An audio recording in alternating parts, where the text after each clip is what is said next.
आप सभी का हमारी चैनल में स्वागत है।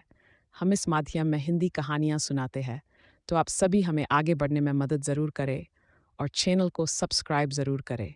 इससे हमें और भी अच्छी कहानियाँ आपके लिए ला सके। अब हम कहानी में चलते हैं।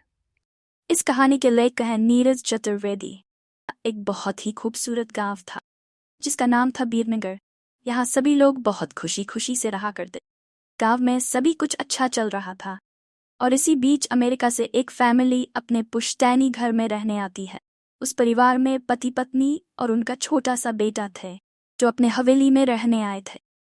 सभी के आते ही गांव वालों में खुशी की लहर दौड़ पड़ी, क्योंकि यह फैमिली कोई और नहीं बल्कि इसी गांव में रहने वाले एक पुराने जमींदार की थी और गांव वाले उनकी बहुत इज्जत करते थे। सब कुछ ठीक चल रहा था, लेकिन अचानक एक दिन इस परिवार के बच्चे की तबीयत अचानक बिगड़ने लगती।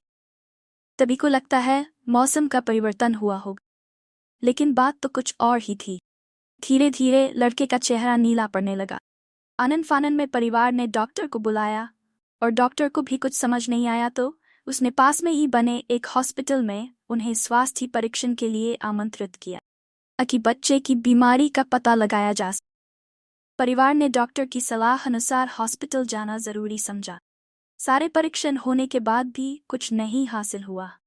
जैसे ही सारा परिवार गांव पहुंचा तो गांव के कुछ बुजुर्गों ने बच्चे की हालत देखकर उन्हें ओझा के पास जाने को।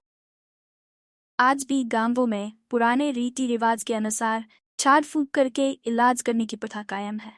परिवार सभी सदस्य बच्चे के लिए ओझा के पास भी जाने को तैयार हो गए। गांव के पास ही पहाड़ी में एक बाबा रहते जो कि काली विद्या में भी माहिर थे। जैसे ही उनके आश्रम की सीढ़ियों में वह बच्चा अपने परिवार के साथ पहुंचा तो ओझा जोर जोर से चिल्लाने लगे, तू क्यों आई है? इतने बरसों के बाद भी तेरा बदला शांत नहीं हुआ। ये सब सुनकर बच्चे के माता पिता और गांव वाले दहशत में आ गए। उन्हें समझ नहीं आया कि बाबा को इतना क्रोध क्यों आ रहा है, जबकि उन्हें अभी तक कोई बात बताई नहीं गई। लेकिन बाबा तो काली माया में पारंगत थे, इस वजह से उन्हें रूहानी ताकतों को पहचानना आता। तभी लोगों ने आश्रम में प्रवेश किया, लेकिन बाबा ने केवल उस बच्चे को पास आने को कहा। बच्चे की हालत बहुत ही खराब थी। उसकी आंखें लाल हो चुकी थी, उसका शरीर नीला दिखाई पड़ रहा था और उसके शरीर का तापमान आम बुखार से कहीं ज्यादा था। ओझा ने विभूति उठाकर के बच्चे के मुंह पर फेंका।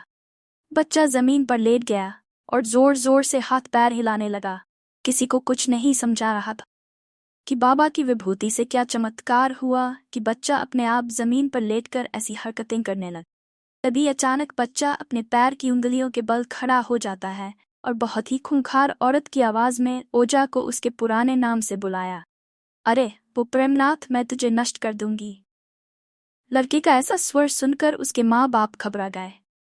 लड़के को इस अवस्था में देखकर उन्हें कुछ समझ नहीं आ रहा था कि ऐसा क्यों हो रहा।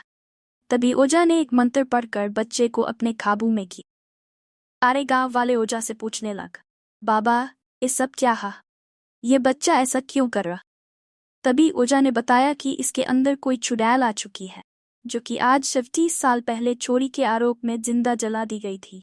उसे ऐसी सजा देने वाले कोई और नहीं बल्कि इसी बच्चे के दादाजी थे, और वह चुड़ैल अपना बदला लेने इसलिए आई है क्योंकि वह गर्भवती अवस्था में जिंदा जली थी और उसके कोख में पल रहा मासूम बच्चा भी जल गया। इसी वजह से वह उस वंश बच्चे को भी दर्दनाक मौत देना चाहती है ताकि उसका बदला पूरा हो सके। ये सारी कहानी जानने के बाद उसके परिवार वाले ओझा के सामने गिड़गिड़ाने लगे और अपने बच्चे की जान की भीख मांगने लगे। तभी ओझा ने अपनी घोर तपस्वी शक्ति से मंत्रों के उच्चारण के साथ उस चुड़ैल को मासूम बच्चे से बाहर निकाल दिया और कुछ ही क्षणों में बच्चा सामान्य हालत में आने लगा। दोस्तों, अगर आपको मेरी कहानी अच्छा लगी तो लाइक, शेयर और सब्सक्राइब ज़रूर करें।